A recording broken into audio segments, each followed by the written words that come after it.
Sərçə Allahdan küsmüşdü. Günlər keçirdi, amma sərçə heç bir şey söyləmirdi. İçinə qapanmış, dərin bir hüznə boğulmuşdu. Allah Taala sərçəyə səsləndi.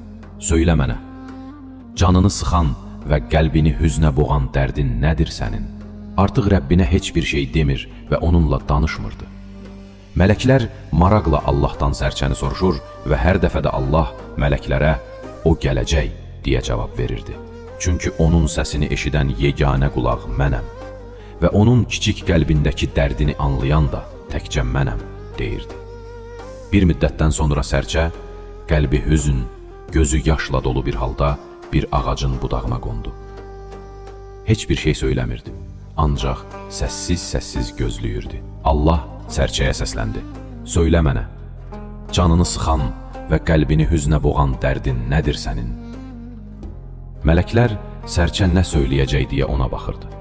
Sərçə məhzun, biraz da sitəmli səs tonu ilə dedi, kiçik bir yuvam vardı.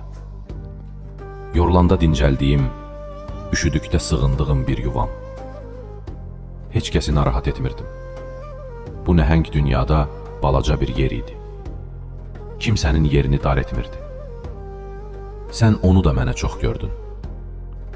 Nə idi o vaxtsız fırtına? Əsib yıxdı yuvamı və məni yuvasız qoydu. Artıq danışa bilmədi sərçə. Sözləri boğazında düyünləndi. Səssizlik ərş-i rəhmanı bürümüşdü. Mələklər başlarını əymiş, Allahın verəcəyi cavabı gözləyirdi. Allah, sən o yuvanda dincələrkən səni ovlamaq istəyən bir ilan yuvana doğru gəlirdi.